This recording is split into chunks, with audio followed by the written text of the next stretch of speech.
Title of this session goes what it means to be an inclusive colleague, internalizing inclusion in ourselves. And the reason we really wanted to have this panel is, all of us talk about inclusive workplaces, that we want to work in inclusive workplaces. We have the policies in place, many organizations are creating them. But what does it really mean to be part of that workplace in our own lives? How are we helping to create those inclusive workplaces? Because at the end of the day, organizations are made up of people, not just policies, not just infrastructure, even if those things are important. So we thought this is something that we really need to speak about, especially given that we're all talking about being allies to each other. So we have with us Pooja Shahani, the founder and CEO of Kintsugi Consulting. She's a recognized and respected diversity, equality, equity and inclusion executive with over 10 years of experience working in MNCs as well as non-profits in India, Hong Kong and the US. And her Kintsugi Consulting supports organizations and individuals to create new possibilities by discovering their strengths and challenging mindsets. Over her career, she's advised, designed, and implemented inclusion strategies across organizations using both research and a creative approach. Previously, she led the D&I strategy at Goldman Sachs and was the country manager India for community business, a CSR and diversity and inclusion consulting practice headquartered in Hong Kong. She's partnered with NASSCOM to support workplaces across India on LGBTQ plus inclusion in the workplace. In addition, she's received the Global Diversity Leadership Award by the World HRD Congress for her contribution in this space. And she is the co-author of a publication called Diversity and Inclusion, Busting the Business Case, Stories from India. Welcome, Pooja. Thank you so much. Thank you for having me. Thank you so much for joining us today. Our next speaker is Zainab Patel. I think Zainab is having a little issues with her connection, but hopefully she'll be back soon with us. Zainab is a transgender woman. She's also a feminist, inclusion evangelist, and a proud brown woman. She's a woman with great conviction, known for her strong opinions, passion, and ideas to bring about the much-needed change in the culture of aspiring business houses and perspectives of top leaders. Zainab is a powerful, articulate TEDx speaker who's converted her life's adversities into wonderful stories of inspiration, hope, faith, and survival. Zainab calls herself an accidental MBA. Today, she leads inclusion and diversity at KPMG India. Welcome, Zainab. So happy to have you with us, and I hope we get you back on stage soon. And next, I have with me Suresh Ramdas. Suresh is the HP Global Training Lead as well as India Pride BIN Chair. And he's very passionate and works as an advocate for LGBTQ plus inclusion in the corporate space. And with over 15 plus years of experience in customer support and diversity and inclusion, he's also the co-founder of the Working with Pride. And after completing the LGBTQ executive leadership program from Stanford and being a certified diversity professional as well as NLP practitioner, he created a program called Working with Pride to the LGBTQ plus community that helps to build leaders for tomorrow. Winner of Mr. Gay India 2019 and featured as 2019's Outstanding 50 LGBT plus future leaders. Thank you so much, Suresh, for joining us today. And finally, we have with us Rashmi Mandloi, who is the managing partner and head of D&I and OD and research at BeyondDiversity. She is a leading inclusionist and action coach in Asia Pacific. And at BeyondDiversity, she's been a trusted advisor to more than 100 plus organizations, enabling them to embrace a culture of inclusion. Her professional experience spans over 20 years with MNCs such as Deutsche Bank, Convergys, and Stanchart in the D&I functions. And she says that her defense upbringing and varied experiences across cultures and countries, coupled with her psychological background, helps her ideate to any context. And via her coaching, mentoring, and advocacy efforts, she's impacted 5,000 plus women in India. And she's a coach in BeyondDiversity's award-winning cross-industry program LEAP, as well as Be the Change for Social Entrepreneurs, and has produced many well-received research reports such as Women on Boards 2014, Best Practices on Inclusion, and Understanding LGBTQ from an ally's perspective. Welcome, Rashmi. Thank you so much for joining us. And while we wait for Zainab to come back, I suggest we start the conversation. Yeah.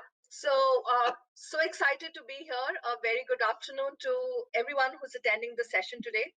I'm very excited to moderate this panel with my fellow DNI colleagues who are doing some stellar work in this space. So I just do hope that Zainab comes back fast, because the first question was starting with her.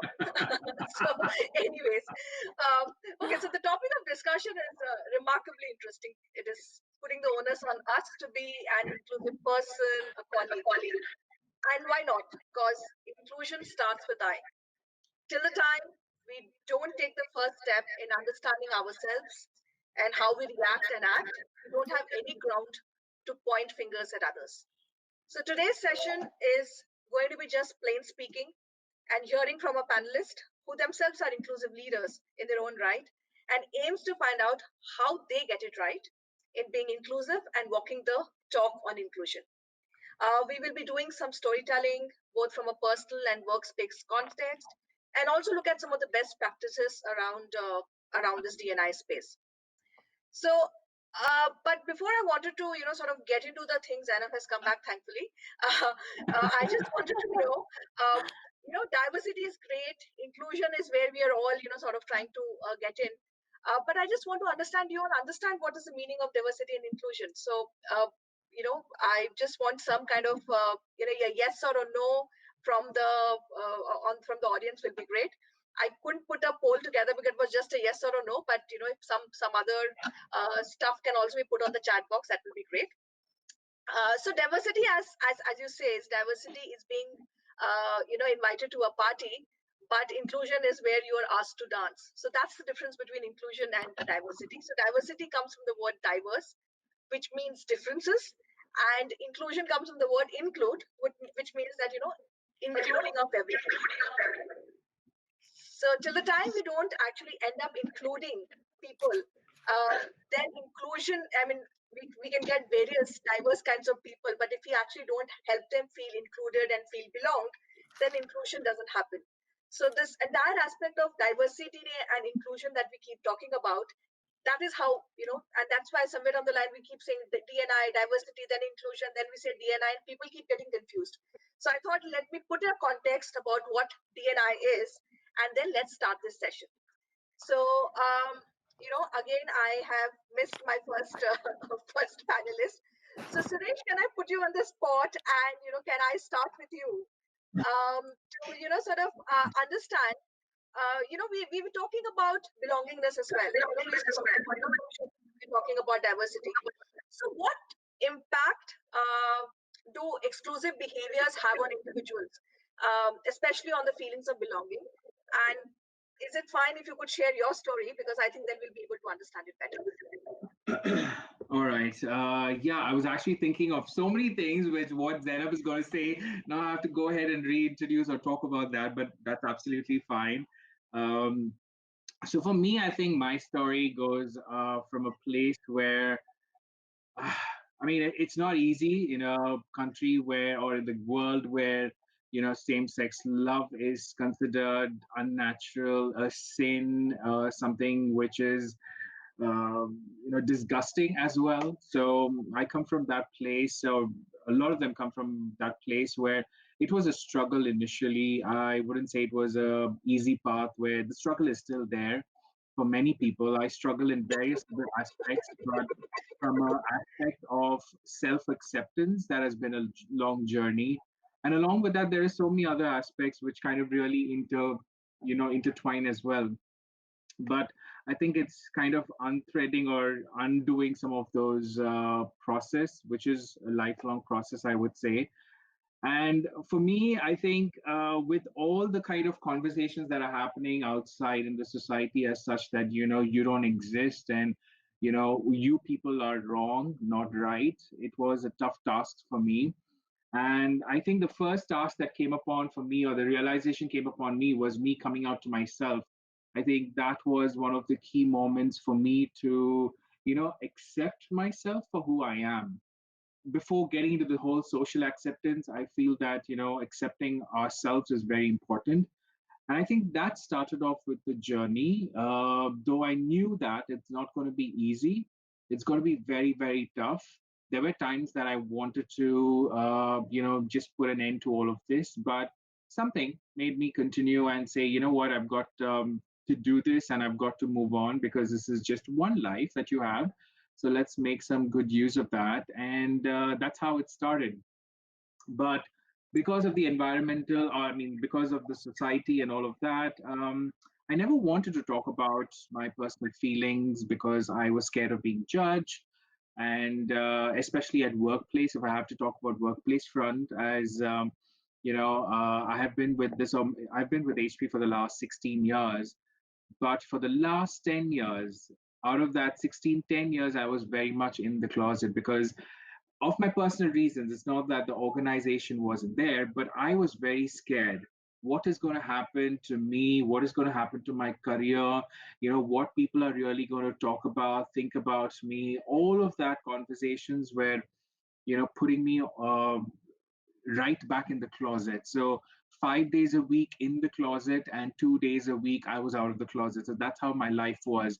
Weekends was always a me time, but 5 days was never that easy for me. But then you surpassed that. I got over that, and finally decided to come out to everyone through a Facebook post. My parents, yes, I did come out to them separately because I felt that as their son, they deserve to know that first. So I told that to them. That is another, other conversation for another day. But when that really happened, I decided, the whole world needs to know because I'm no more scared. And that's how the Facebook post happened. And I was like, let's see what happens. Let's take it on and move forward. So So, for me, Suresh, can I just stop you here and ask you? So, what were the feelings and what was making you not come out? I mean, what was the fear? And that would mean that in the society around you, you were not trustworthy of them. So, what were you looking from those people? Um, how can we show, our commitment to, inclusion or our commitment to someone who's wanting to come out? First and foremost, as I said, yes, it has to be an internal journey for them to Yeah. kind of really be there. But I think from an external source, the fact is, I just wanted to be accepted for who I am. Be it with my behaviors, maybe I was a little, I was over expressive. I used to always use my hands, and I always got comments that, no, that's a very girly behavior. Or use colors, bright colors. I know I used to like bright colors from a very young age, but then, the whole notion of no, boys have to wear very boring black, blue, white, gray. That's pretty much it. Color means you're going over the top or probably you're very feminine. So, just accept me for who I was and for who I am, for whatever it is. I mean, as I said, there is so much of other intersectionality that comes in. I was brown. Yeah, I am still brown. But then, the fact that, the skin color, my mannerisms, my behaviors, and my liking, all of that should have been accepted, and that would have made me so much more better. And I didn't have to be in the closet for 10 years thinking, oh my God, what's going to happen? And, now coming on to that 10 years, it was one of the, I would say, a very difficult phase because I spent 200% of my, everything in that just to cover my sexual orientation or my likings. And my productivity took a hit because of the fact is I was more worried about what other people are thinking about me because that kind of factored so much. Is my manager going to know that, oh my God, he has a liking towards the same sex? Or is that going to be a problem? Is he going to not give me the desired ratings? Is he going to not promote me? Am I going to be a laughing stock? Because any which ways, media is making a laughing stock of all the LGBTQ people. So I become the butt of all jokes for anything and everything. So I was so conscious and my energy was drained so much into that when it came to my actual work, to put in my actual talent, the reason for what I was hired for, kind of got lost somewhere. I was, struggling so much on that aspect. But when I came out and I didn't bother much, I was like, I think it just turned the other way around. I still have some of my colleagues who are now my very good friends and family. They have seen that exact change that has happened. right from the time when I was in the closet for 10 years and I was the shy. I mean, it's not very shy, but I was not very open and expressive. But after coming to terms about myself and being myself, they were able to see this complete different version.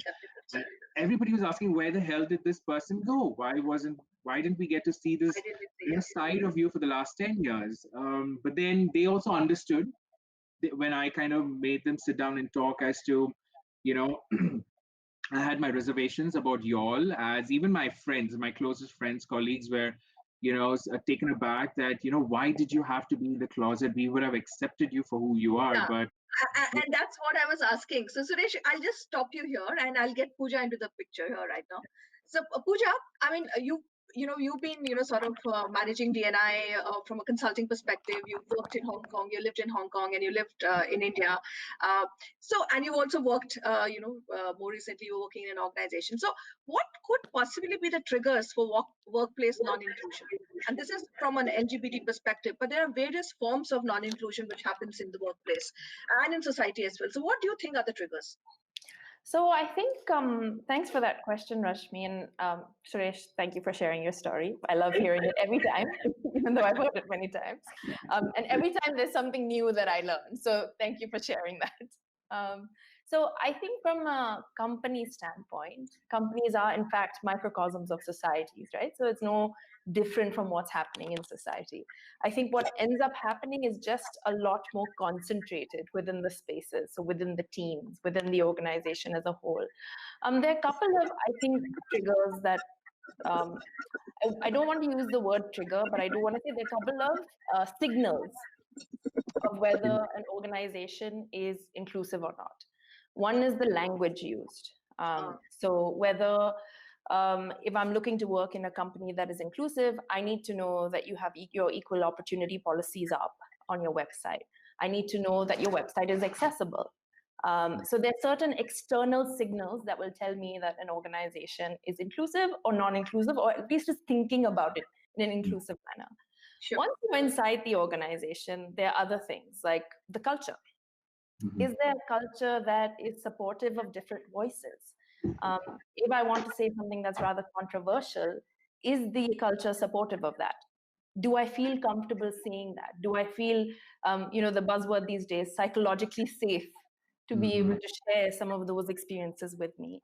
At this organization I used to work at, we always used to say, and this isn't specific to the LGBT context, is that coming out is an extremely personal journey. And as an organization, the organization's aim is not to say that everybody come out.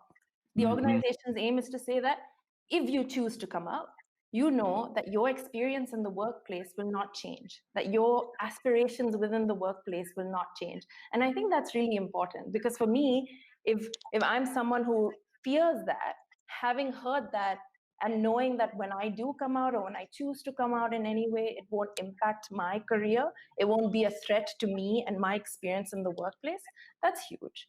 I think the other smaller things that happen, which are what we call microaggressions, right? The very small things that happen in the workplace every day, the jokes that you hear in the pantry, the lunchroom discussions, the assumptions that people make based on clothing, hairstyle. So I've had my hair for like maybe 5-6 years. But I will always, someone will always give me some kind of comment, oh, okay, you're from the community, aren't you? And I'm like, oh, great, this is a short hair, is signaling something to you. But, very small sort of things, daily things that happen in the workplace, that will actually provide you with a signal that is this organization somewhere that I can come in and be the most authentic self that I can be. So, but how can we, sort of smash this kind of, you have this biases playing around, you have the stereotypes playing around, you have patriarchal mindsets playing around. How can we fight? I mean, in a sense, if we are sort of conditioned in a certain way, first of all, we don't understand, we're blind to the entire fact any which ways. So how do I go? I mean, how do I be inclusive? I mean, of course, I'd read it, but beyond that, how? Give us some tips. So I think there are a couple of ways, and I'm sure Suresh will have a lot more other ideas. But of course, awareness is huge. being able, being aware of what your own biases are is extremely important. And I know that people say awareness is not like, that's okay, we're aware. But in fact, if you actually take the time to read and reflect on yourself, you will find that you are not as inclusive as you think that you are. So very recently, Lean in June, July, did the survey in the US, and obviously in the US with Black Lives Matter movement happening, they wanted to go out and they wanted to see what people thought about allyship. Mm-hmm. So when they did the survey, they found that around 80% of white women and men felt that they were in fact allies of people with color. Okay. People of color. However, people of color themselves, around 40%, which is Black individuals as well as Latino individuals, around 40% of them felt that they had strong allies in the workplace. And this will always happen because as individuals, we will want to think that we're inclusive. But in fact, our actions and what we say may not be that. So of course, awareness is a lifelong journey. Mm-hmm. You have to keep learning, you have to keep reading. I would say I still have a while to go, as someone who's quite aware of this, and I've spent a lot of time in this space. The second thing is, I think, actions, making sure that you are visible as an inclusive person. And that would mean things like the language that you use. That would mean things like when someone's coming and having conversations with you, you are taking an empathetic tone. You are listening to an individual. You're not there saying, hey, do this, do that, this is advice, this is that. I think all of that comes later. First and foremost is to create a space where someone can really share and give their own honest sort of views and opinions. So I think action in both the small ways is very important, and accountable. I think you also have to be open to learning and making mistakes, and therefore learning from those mistakes. So I think these are the three sort of buckets in which I'll say that one can start to practice and learn how to be a little bit more inclusive, because it's a journey. Yeah. And thank you, Pooja. I mean, and all of them are really, really doable, and really, really, it is there in our lives, and we just have to, sort of walk the talk around it. So there's a question, and I think, Suresh, I would want to give it to you, and Zainab is also here. Zainab, are you there? You've been, okay, again, we've lost her. So there's a question from Aishwarya which says that, like fighting sexism, misogyny, fighting non-inclusive system is a journey. How can we ensure mutual support when each has their own individual struggle going on? How do we gain confidence and ensure support? Suresh, would you want to take it? Yeah.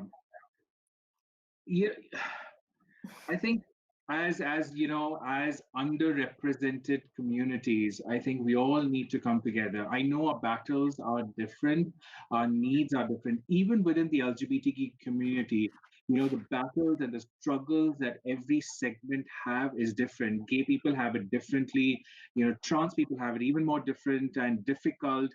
While we have the bisexual people, where there is, biphobia within the community, and then there is outside as well. So all these struggles are there, and that's why. And if you have to go talk a step further, people who were living with HIV, and the intersex community, which is not much visible.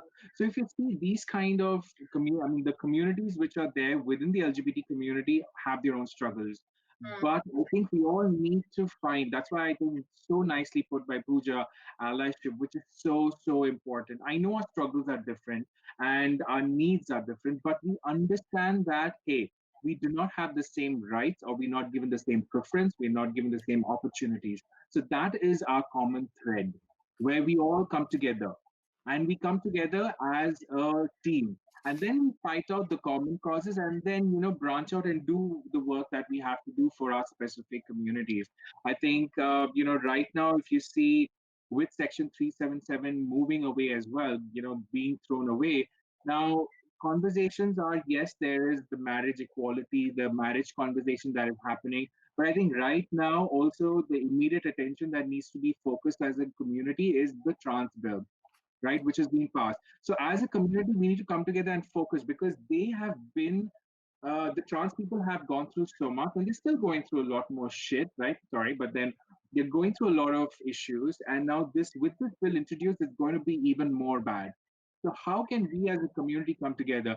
How can allies come together and understand the issues?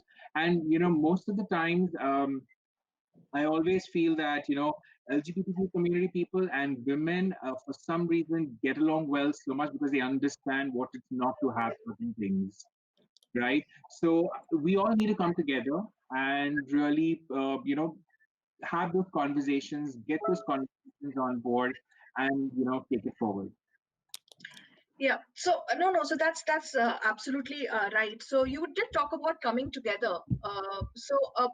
Pooja, I mean, in terms of we keep having all this. I mean, in workspaces we have all these major communities. We have a women's community. We have a LGBTQ community. We have a disability community. So do you think it's important to have those communities, or it's also making them a little more exclusive and not inclusive? Yeah, so I think interrupt you there, Rashmi. So I have Zainab with me on call. We will try to include her in the panel through this method. Okay. Okay. You can hear all of us. So after your Hi, Zainab, totally with you. I can feel how excluded you must be feeling right now. So we will take you in. I will just, finish this question from Pooja and get to you. Thank you. Yeah, Pooja. Yeah, so I think to a certain point, these communities are still required because we're talking about representation and each group has different needs. And to be more aware of those needs, we kind of, to some extent, still need those different sort of strands of work because we're not there yet. If everything was equitable, then we may not have needed them, but we still do need them because we're not there. However, I do think that for the longest time, when we started this work in the D&I space many years ago, a lot of the ways in which that they were formed were very exclusive. So a women's network was maybe never said that it was only for women, but I think there was an assumption that it was always for women.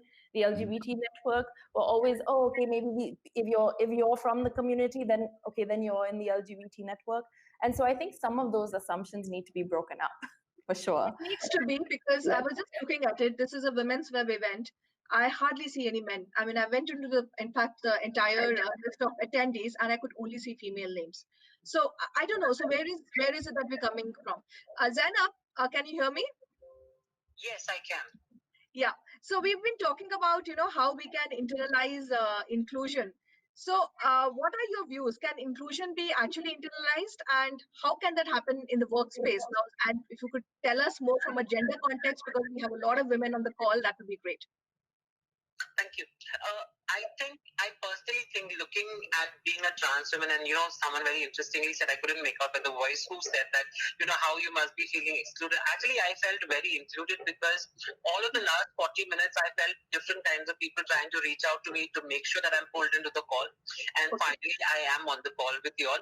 So I think as a trans woman whose sense of gender identity and expression is so much different than what the world wants you to be, what the world wants you to act like, what talk like, behave like, the sense of inclusion actually has to begin with the word I, and that I is you. So, I mean, a lot of us end up preaching so much about diversity and inclusion, but the fact is that inclusion needs specific efforts. I mean, we can go keep talking reams of paper on, the value of diversity, the business value, the moral value, etc.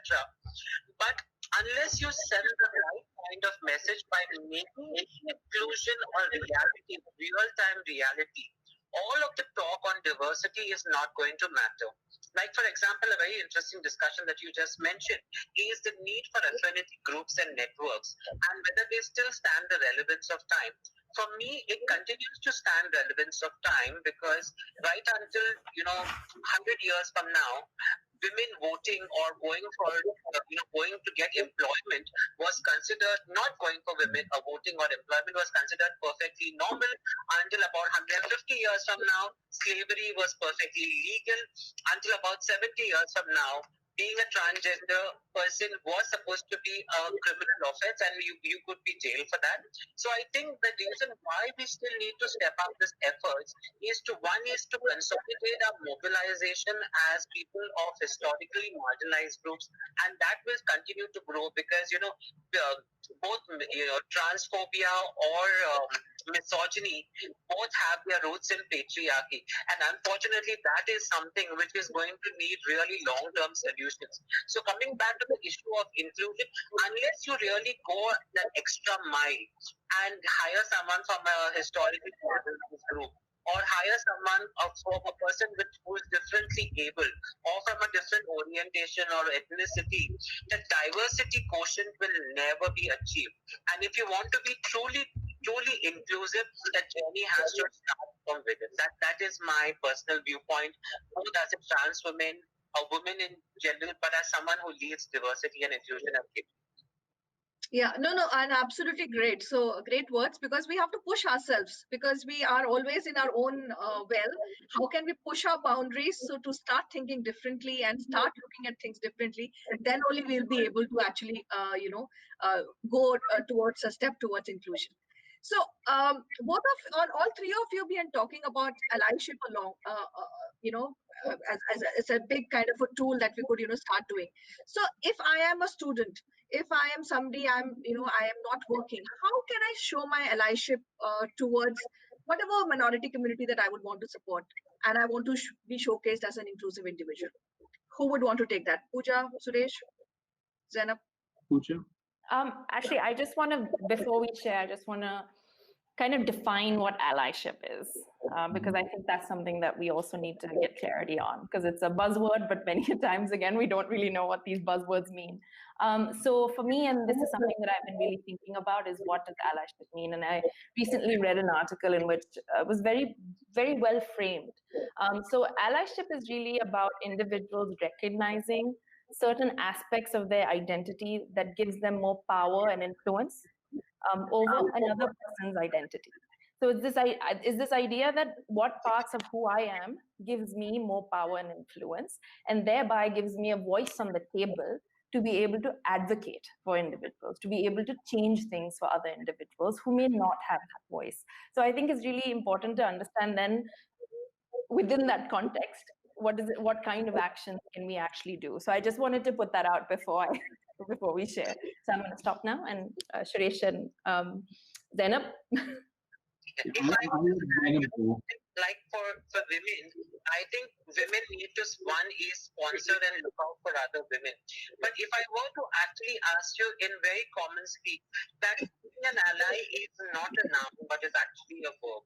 So if I were to look at a mixed group of heterogeneous women, men, or whoever consider themselves to be an ally, or women or historically marginalized group, one is that speak less and listen more to the marginalized community whom you are dealing with, because recognize your privileges and understand the needs that they might want to call out. Whenever in the morning, during the day, during dinner time conversations, etc., when you hang out for drinking coffee, you come across transphobic, you come across misogynist groups, you come across xenophobia, please stand and call that out. If you refuse to snigger at that jokes, if you refuse to act on a particular mischievous WhatsApp forward, then you're not really being an ally. And thirdly, whenever there are marches, whether they are pride marches, women marches, or all for action, stand up and be counted among us, because when you walk with all of us, you are sending out a very positive signal to everyone, saying that there is no place for discrimination in an ally network. So that's three actions that I would actually say. Yeah, thank you, Zainab, and totally agree to it. We have to stand up for what we believe, and that we have to showcase to the world, and that is being a true advocate. So I mean, I might not actually sort of walk across on the Pride March, but if somebody is making fun of my friend who is gay or who is transgender, and I'm not able to stand at that point of time and say, hey, I have a lot of gay friends, then you're not actually being a good ally. So, I think, we need to be very true to ourselves when we talk about being, an ally to the entire community of minorities that we are supporting. Suresh, over to you. Yeah, for me, I think allies are people who really want to do the right thing. I think it's all about the intent. I'm for sure there are many people on the call, I mean, in this webinar who think that, oh my God, I really don't know what the LGBTQ community is all about. And would I be a good person? Would I say the right things? Or I mean, everybody must be thinking, oh, I'm walking on eggshells. If I say something, everybody's going to pounce on me. It's all about the intent. The intent is for, as allies, do we support? We need to support everybody for who they are. And when the support is not there, when you see that there is a problem, you stand up and you have a conversation in any form, be it you talk about it directly there or you report it to somebody else who will take action because you are a little scared. But do something. We have the tools, we have social media, we have opportunities, write letters, emails. Just do that. If you see that, even with it all starts as what Zainab said, it starts with I. It starts at your home as well. When you hear some conversations happening at home through this whole media, the whole news circus that is kind of happening, where they talk about homophobic comments or transphobia. All of that starts from there. So have those conversations there, empower and educate yourself first, and then try and empower and educate others around you. Try this out and then see the ripple effect that it really has. That is one form. You don't have to, as what even if you don't want to go and be a part of the pride marches or attend those pride events, but then can you stop or educate somebody else? I know we don't want to be teachers all the time, but then can you do that one extra step, that one baby step, like what my manager did? I'll just make it short because I so want to talk about my manager. When I came out to him, we had a very personal conversation, and he's like, you know what, I'm totally in for there, and I totally support you. You have any problem, come up to me. And I was scared to reach out to him because he was a Roman Catholic, and I was like, how is he going to really accept me being gay? But he went a step further. In my absence and in some of my colleagues' absence, he conducted a team meeting. He did a team huddle, which was not required for or expected out of him, but he did that. And he educated people that, hey, we need to be inclusive of everybody for who they are. And and my team members didn't get that initially, but later when I came out in public and all of that, then it kind of really struck a different chord, and then they were able to connect the dots and say, all right, we make now, it makes so much sense now, and we have to be inclusive and we have to be accepting of Suresh for whoever he is. Sure. Right? That's another way which I didn't know after 3 months, only after I got to know that he did something like this. No, communication really helps, because that also, sort of creates a lot more semblance and gives a little more clarity to the other person as well. So, I just want to add one thing very quickly to this before we move on. I just want to also recognize that as allies, we all have our own journeys. And from becoming like new allies to people who actually advocate and stand up. So I also want to just say, let's recognize that we have our own journeys that will strengthen over time. No, and absolutely. And everybody is not same. So we might be in the same boat. We might be in the same storm, but not in the same boat. That's the big thing. So everybody has their own way of looking at things. Just because I'm advocate, I write on Twitter, I go around and speak, doesn't mean that you need to be doing the same. So yeah, beautiful point, Pooja. So Ruchi, I'm a little, slightly not very sure how long should we be going on. Because we started 10 minutes late. Can give me an indication, then accordingly I will. So we have 50 more minutes. We have about 10 minutes. We still have more 10 minutes more. Okay, so great. So, and in fact, there was this very insightful statement coming in from Patel as well. She said you should leverage your privilege of identity to show support for others. And Patel, very beautiful. I think that's what. So we understand if we understand a privilege, and we know how to show it, I think that's also being a good ally. So thank you for putting that point. So okay, so now let me just, sort of towards the end of the questions, but let me just ask all these questions to all three of you. So one step as an individual that we need to take to internalize inclusion in ourselves. I know, Zainab, you did give 3 points, but what could be your first and the foremost point that we need to be taking care of as individuals to internalize inclusion in ourselves? This is more from a self perspective. Zainab? Zainab? From a self perspective, I was waiting for someone else to speak up, but since you put it out for me, see, I think from a self perspective is that I think a lot of people consider themselves to be an ally or a potential ally or a super ally, they realize that, allyship is a story about someone else and how do you fit into the larger picture. So the first thing is basically doing a deep introspection on recognition, as you said, of your privileges. And that will actually come by doing a deep dive. I always thought that I was a great PWD ally. And until I took an implicit association test, I realized that I was a terrible ally at being for persons with disability. But recognition that, you have shortcomings and willing to work on that is something that you would want to do. That I would believe would be the first step of my end. Yeah, no, so absolutely nice. And recognizing what you really believe in, that's the first step. Beautiful. Yes, Pooja, you want to go next? Sure. I mean, I feel like my answer is very similar to Zainab in terms that it is a sort of a self-awareness sort of process that you also have to go through. But the other thing that I feel like I have in my journey right now where I am, I think a big part of about being an ally is being the voice and calling things out, calling sometimes individuals or organizations out for their sort of policies and practices that could be discriminatory, but they may not know, calling sort of just poor practices out more actively and more intentionally. And this is from where I am as an ally at the stage that I am in right now.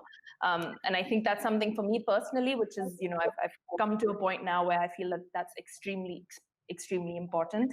And the other thing I think that when Zainab spoke about awareness, I also feel like there's a lot that I still don't know. So say, for example, caste right now is something that I am deeply engaged in, and I find that, I really need to learn and I really need to talk to more people about this. And so I'm going through that process where in one part, I'm ready to be the visible sort of advocate, but on the other hand, I'm also learning. So that's where I feel I am. Yeah, so so that's nice. So all three of you sort of talking about it all starts with the self and how we need to be recognizing where to start from and sort of working around it. So so there is this question which has come from one of the panelists, and she's asking for hello, my question to any of the panelists: for an organization just beginning with the D&I agenda, what are the first few things to focus on to get the culture right? So this is more from a culture perspective from our organization. So Suresh, would you want to take it? Because you've done such a great... We will do that for D&I agenda, but I think, I can take that. Culture, I think, again, going back to the fact of intent, why is that you need to understand the what is the culture that you really want to include or imbibe. By that doing, you need to go ahead and check where your culture is currently at. So what is it that you all are currently now, and where is that you'll want to focus on, look at yourself in the future, and then build those respective steps, be it on inclusion of LGBTQ, people with disabilities, or women, or, caste, even with religion. Now, I think the journey is to baby steps. I would always tell people, encourage people, it is your journey. The company is your, it's your journey. You don't have to, be at the top of others, like, it's competitiveness. No, because culture shift is, again, people, it is related to people, and it takes time. So don't expect everything to happen immediately, and that's going to be a huge loss. So take one step at a time. If you want to bring a culture shift, then think of one point. Take one point as your key focus for that year and drive that conversation there. Then you will see the long-standing and the long-term effects of the culture shift. So I would always tell people, think of that one, look at the differences where you all are at currently, where you all want to be, have a roadmap, and take one step at a time, and you will see an amazing difference, in the long run. That's what I have to say. Yeah, Pooja, do you want to add something? No, that was great. Well said. the only thing that I would interrupt, but we're running short of time and running into our next session. So it would be nice if Rashmi, we could, have maybe a concluding remark, or close Yeah, the sure. panel So as I we was told I have 10 minutes, so I thought I still had 3 minutes. I would have closed it any which ways, Aparna. So, anyways, so okay, so I mean, it's great conversation. As I said, it was anyways a conversation happening, not a panel discussion happening. So, and since my last question to all the panelists would be, what thought or behavior or action that we can do to make others feel belonged? What is the action that we can take? One step is about thinking about ourselves, saying how we can be more better. But what are the one step that we can take for the other person to make the other person feel belonged? Zainab, would you want to go? No, I think I'm okay. I'm fine just listening to people's views. Suresh, yeah. Yeah, well, this is something that I've been, thinking about is like, what is that one action? I think accepting or, understanding yourself. Like for me, I think that's a very, very key thing. I know everybody has a good, bad, ugly side. I always tell this to people. Everybody has a good, bad, ugly side. Can you accept that entire good, bad, ugly side of yourself? In others. Acknowledge it, and then say, this is who I am. Now, if you put yourself out there in that form, saying that, you know what, this is me and I accept it completely, then I think that really has a, ripple effect on other people, because I think we always look at good side of everybody and try to negate the bad side or hide the ugly side. Let's embrace that. This is who we are. If you start embracing ourselves in that ways, then that is a form of accepting others, because there is something that is getting connected. We are a connected a group of people. Something bonds us. So it could be even that ugly side of one person could be connected to somebody else as well, and that brings you together, and that brings in that whole inclusion, acceptance. And it's okay, this is who you are, that's absolutely fine. I think, even I am a small part of it. So there's that inclusion already happening there. So I would always say that part, that accept yourself, and then go on with that. Yeah. So authenticity, I think that's what you're talking about. So how do we can maintain our authenticity in everything? Be transparent. I think authenticity also, you can still hide your bad and ugly. Authenticity is putting yourself, everything, good, bad, ugly. This is who I am. I have certain bad habits. I have certain good habits. I have an ugly side, but I accept that, and I'm going forward with that.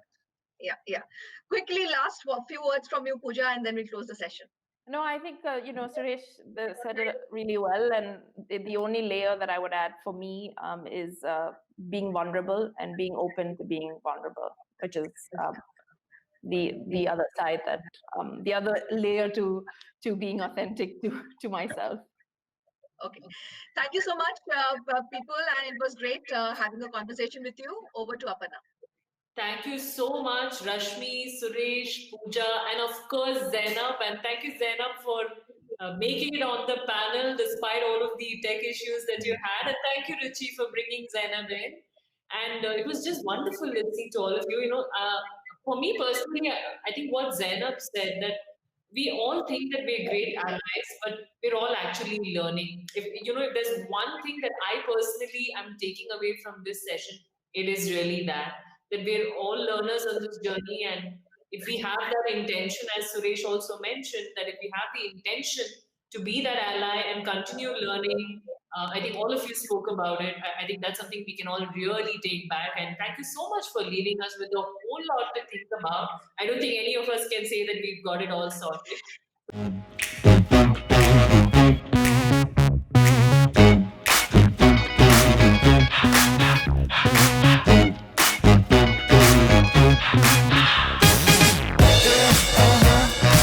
It's alright. Yeah, it's alright.